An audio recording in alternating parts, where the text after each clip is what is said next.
Good morning. నేను జ్యోత్స్న. జనాభా ప్రాతిపదికన లోక్సభ నియోజకవర్గాల పునర్విభజన ప్రతిపాదనను వ్యతిరేకిస్తూ తమిళనాడు సీఎం స్టాలిన్ చెన్నైలో తలపెట్టిన అఖిలపక్ష సమావేశంలో సీఎం రేవంత్ రెడ్డి పాల్గొంటున్నారు. ఈ సమావేశంలో పాల్గొనేందుకు ఇప్పటికే ఆయన చెన్నైకి చేరుకున్నారు. ఆయనతో పాటు టీపీసీసీ చీఫ్ మహేష్ కుమార్ గౌడ్ వెళ్లనున్నారు.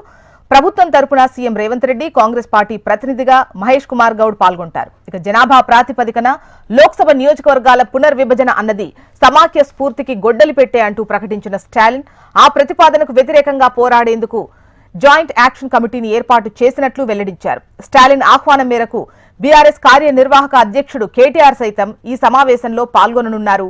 కేటీఆర్ తో పాటు నిరంజన్ రెడ్డి, జగదీష్ రెడ్డి, ఎంపీ వద్దిరాజు రవిచంద్ర, ఎమ్మెల్సీ శంభీపూర్ రాజు హాజరవుతారు.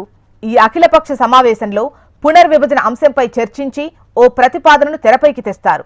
స్టాలిన్ ప్రతిపాదించే జేఏసీలో కాంగ్రెస్ తో పాటు బీఆర్ఎస్ కూడా భాగస్వామిగా చేరితే ఇరు పార్టీలు కలిసి పోరాటం చేయాల్సి ఉంటుంది. అదే జరిగితే రాష్ట్రంలో బద్ద శత్రువుల్లా వ్యవహరిస్తున్న అధికార కాంగ్రెస్, ప్రతిపక్ష బీఆర్ఎస్ పార్టీలు లోక్సభ నియోజకవర్గాల పునర్విభజన అంశంపై మాత్రం తెలంగాణ రాష్ట్ర ప్రయోజనం కోసం కలిసి పోరాటం చేయాల్సిందే.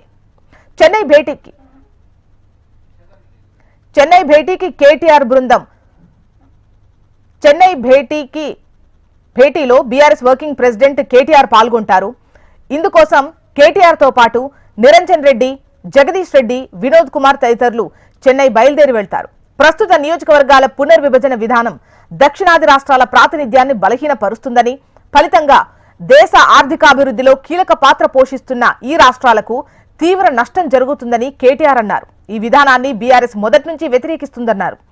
చెన్నైలో సమావేశం తర్వాత దక్షిణాది రాష్ట్రాలన్నీ ఏకతాటిపైకొచ్చి దేశ ప్రగతికి బాటలు వేసిన ఈ ప్రాంత ప్రజల భవిష్యత్తు కోసం కలిసి నిలబడతామని కేటీఆర్ ఆశాభావం వ్యక్తం చేశారు.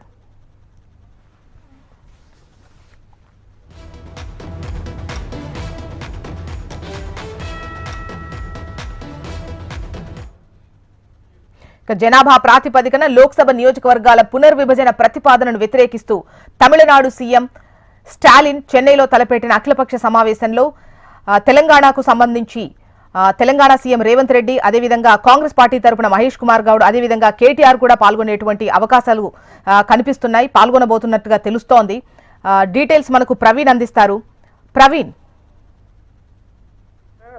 ఇవాళ మధ్యాహ్నం చెన్నైలో జరగబోయే దక్షిణాది రాష్ట్రాల సమావేశానికి ఇప్పటివరకు తెలంగాణ నుంచి ముఖ్యమంత్రి రేవంత్ రెడ్డి, అదేవిధంగా టీపీసీసీ అధ్యక్షుడు మహేష్ కుమార్ గౌడ్, అదేవిధంగా BRS party working president KTR తో పాటు కాంగ్రెస్, బీఆర్ఎస్ సంబంధించిన నాయకులు కూడా ఈ సమావేశంలో కూడా పాల్గొనబోతున్నారు. మధ్యాహ్నం ఈ సమావేశం కూడా ప్రారంభం కాబోతుంది. ఈ సమావేశంలో మాత్రం ఇప్పటివరకే ఎజెండాగా దక్షిణాది రాష్ట్రాలకు సంబంధించి ఏ విధంగా వచ్చే రోజుల్లో ఇబ్బందులు రాబోతున్నాయి, కేంద్ర ప్రభుత్వం తీసుకునే నిర్ణయానికి సంబంధించి దక్షిణాది రాష్ట్రాలన్నీ కూడా ఏ విధంగా ఏకతాటికి రావాలనే దానిపై కూడా మొదటి సమావేశం స్టాలిన్ అధ్యక్షతన ఇవాళ జరగబోతుందని చెప్పుకోవచ్చు. ఈ స్టాలిన్ అధ్యక్షతన జరగబోయే దక్షిణాది రాష్ట్రాల అఖిలపక్ష సమావేశంలో మాత్రం రాష్ట్రాలకు సంబంధించిన ఆ గళాన్ని కూడా వినిపించి కేంద్రానికి సమర్పించే అవకాశాలు కనిపిస్తున్నాయి. ఏదైతే దక్షిణాది రాష్ట్రాలకు అన్యాయం చేసే విధంగా కూడా కేంద్రం అడుగులు వేస్తుందో దాన్ని పూర్తి స్థాయిలో దక్షిణాది రాష్ట్రాలకు సంబంధించిన అన్ని రాజకీయ పార్టీలు మాత్రం ఏకతాటికి వచ్చి మాత్రం ఒక నిరసన తెలపడం కావచ్చు, అదేవిధంగా కేంద్ర ప్రభుత్వానికి కూడా ఆ దక్షిణాది రాష్ట్రాలకు సంబంధించి ఏ విధంగా అయితే అన్యాయం జరుగుతుందో అన్యాయాన్ని కూడా వివరించాలని చెప్పేసి కూడా ఇప్పటివరకే భావిస్తున్నారు. అందులో భాగంగానే బీఆర్ఎస్ పార్టీ నుంచి కూడా BRS party working president KTR, అదేవిధంగా మాజీ మంత్రి జగదీశ్వర్ రెడ్డి, నిరంజన్ రెడ్డి, వారితో పాటుగా బీఆర్ఎస్ పార్టీకి సంబంధించిన ఆ నేతలు కూడా ఇప్పటివరకే చెన్నై కూడా చేరుకున్నారు. మరకాసుపల్లి సమావేశంలో కూడా పాల్గొనబోతున్నారు. అంటే కొన్ని రాష్ట్రాలకు కేంద్ర ప్రభుత్వం ఆ ప్రాతినిధ్యానికి సంబంధించిన మాత్రం అసమానతలను కూడా చూస్తుంది. ఆ విధంగా కూడా చూడడం వల్ల ఇప్పటివరకే దక్షిణాది రాష్ట్రాలకు కూడా చాలా వరకు కూడా అన్యాయానికి గురవుతున్నాయనే దానిపైన కూడా ఇప్పటివరకే బీఆర్ఎస్ మొదటి నుంచి కూడా చెప్తుంది. దీంతో పాటుగా ఇచ్చే నిధులు ఏవైతుంటే ఆ నిధులకు సంబంధించి మరికొంత నిధులు కూడా తగ్గే అవకాశం ఉంటుంది. నిధులకు సంబంధించినంత వరకు మరి కూడా తగ్గిపోయే అవకాశాలు ఉంటాయని చెప్పేసి కూడా ఇప్పటివరకే భావిస్తుంది. కేంద్రం నుంచి అందే సాయంతో పాటు దక్షిణాది రాష్ట్రాలకు రాజకీయ ప్రాతినిధ్యం కూడా తగ్గిపోతుంది. భారతదేశ అభివృద్ధికి సహకరించిన దక్షిణాది రాష్ట్రాలకు కూడా ప్రాతినిధ్యం కూడా తగ్గడం కూడా అన్యాయం అంటూ కూడా ఇప్పటివరకు బీఆర్ఎస్ చెప్తుంది. కానీ డీలిమిటేషన్ కు సంబంధించిన ప్రతిపాదనకు సంబంధించి కూడా మొదటి నుంచి కూడా బీఆర్ఎస్ పార్టీ వ్యతిరేకిస్తూ వస్తుంది. కాబట్టి ఇవాళ ఈ సమావేశ వేదిక నుంచి కూడా ఇదే అంశాలు కూడా తెలుస్తామంటూ కూడా ఇప్పటివరకు చెప్పింది. కానీ రాజకీయ పార్టీల్లో మాత్రం కొన్ని ఆ పార్టీలు కూడా ఏవైతే మౌనంగా ఉన్నాయో వాటిని మాత్రం చరిత్ర క్షమించదు అంటూ కూడా ఇప్పటివరకే బీఆర్ఎస్ కూడా చెప్తున్న సిచ్యువేషన్ కనిపిస్తుంది. భవిష్యత్తులో ఆ రాజకీయ పార్టీలను సమూలంగా ఆ మార్పు ఏదైతే ఉందో వాటన్నిటి ఆ పరిణామాలకు సంబంధించినంత వరకు అన్ని రాజకీయ పార్టీలు కూడా ఏకతాటికి రావాలి. ఏకతాటికి వచ్చి మొత్తం దక్షిణాది రాష్ట్రాలకు అన్యాయం జరిగే అంశంపైన కూడా పోరాడాలి అని చెప్పేసి కూడా బీఆర్ఎస్ పార్టీ వర్కింగ్ ప్రెసిడెంట్ ఆ కేటీఆర్ ఇప్పటివరకే తెలిపిన నేపథ్యంలో ఇవాళ మధ్యాహ్నం జరగబోయే ఈ సమావేశంలో మాత్రం ఎలాంటి నిర్ణయాలు తీసుకోబోతున్నారు, అదేవిధంగా కేంద్ర ప్రభుత్వానికి ఏ విధంగా సూచనలు చేస్తారు, రాష్ట్రాలకు సంబంధించినంత వరకు ఒక పక్క నిధుల విషయంలో కావచ్చు, దాంతో పాటుగా రాష్ట్రాలకు రాజకీయ పరంగా కూడా ఏ విధంగా ఇబ్బందులు తలెత్తాయి అనే దానిపైన కూడా పూర్తి స్థాయిలో చర్చించబోతున్నారని చెప్పుకోవచ్చు జోష్న. అండ్ ప్రవీణ్, జనాభా ప్రాతిపదికన లోక్సభ స్థానాల పునర్విభజన జరగకూడదు అంటే ఇతర ఏ అంశాలకు సంబంధించి ప్రతిపాదించేటువంటి అవకాశాలు కనిపిస్తున్నాయి నేతలు మాట్లాడిన తీరు చూస్తే?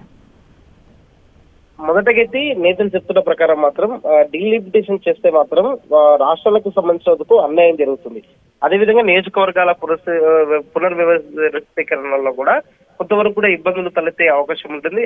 ఆ సమయంలో మాత్రం రాజకీయ పార్టీలకు కూడా ఆ ఇబ్బందులు తలెత్తే అవకాశం ఉంటుందని చెప్పేసి కూడా ఇప్పటివరకు చెప్తున్నాయి. ఇదే సమయంలో మాత్రం తెలంగాణ నుంచి ఇప్పటివరకు బీఆర్ఎస్ అదేవిధంగా ఆ కాంగ్రెస్ కు సంబంధించిన నేతలు కూడా అటెండ్ అయ్యారు. కాబట్టి ఇదే స్టాండ్ పైన ఆ కేంద్ర ప్రభుత్వానికి వ్యతిరేకంగా కాంగ్రెస్ బీఆర్ఎస్ కలిసి పోరాడతాయనే దానిపైన కూడా ఇప్పటివరకు రాజకీయ వర్గాల్లో ఒక చర్చ అయితే కొనసాగుతుంది. కానీ ప్రజెంట్ లో రాష్ట్రంలో మాత్రం కాంగ్రెస్ వర్సెస్ ఆ బీఆర్ఎస్ గా మాత్రమే ఇప్పటివరకే పోరాటం జరుగుతున్న నేపథ్యంలో ఈ సమావేశంలో ఒక పక్క బీఆర్ఎస్ అదేవిధంగా కాంగ్రెస్ రెండు పార్టీలు కూడా పాల్గొన్నాయి. కాబట్టి స్టాలిన్ అధ్యక్షత జరిగే ఈ సమావేశంలో మాత్రం ఇంకా ఎలాంటి అంశాలపైన చర్చించబోతున్నారు, వచ్చే రోజుల్లో మాత్రం ఢిల్లీ వేదికే కావచ్చు ఇతర ఆ ప్రాంతాల్లో ఈ సమావేశాలు కొనసాగితే మాత్రం ఆ కలిసికట్టుగా అడుగులు వేస్తారనే దానిపైన కూడా ఇప్పటివరకే ఒక చర్చ అయితే జరుగుతుంది. కానీ కేంద్ర ప్రభుత్వం తీసుకునే డీలిమిటేషన్ పైన కూడా ఇప్పటివరకే దక్షిణాది రాష్ట్రాలు కూడా ఆ పూర్తి స్థాయిలో వ్యతిరేకిస్తున్నాయనే సంకేతాన్ని కేంద్ర ప్రభుత్వానికి పంపే ఆ విధంగా ఇవాళ మొదటి సమావేశం నిర్వహిస్తున్నారని చెప్పేసి కూడా భావిస్తున్నారు. కాబట్టి ఈ సమావేశం ఎజెండాగా ఏ విధంగా ఉండబోతుంది, సమావేశంలో ఎలాంటి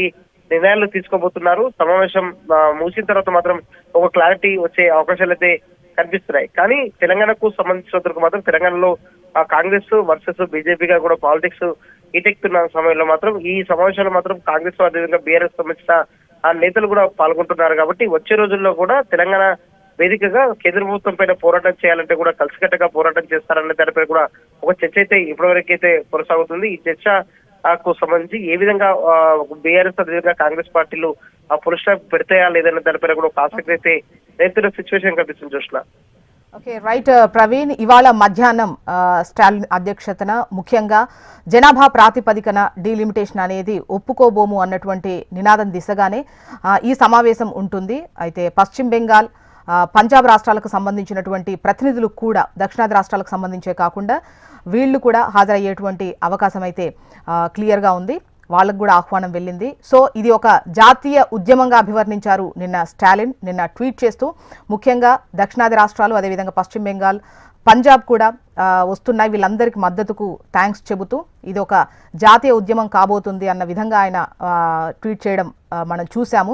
చూడాలి ఈ మీటింగ్ తర్వాత. ముఖ్యంగా ఇప్పటి వరకు నేతలు మాట్లాడుతున్న తీరు బట్టి చూస్తే ప్రస్తుతానికి ఇదే కొనసాగించాలి, శాస్త్రీయంగా ఒక నిర్ణయం తీసుకునే వరకు ఇదే కొనసాగించాలని ఒక డిమాండ్.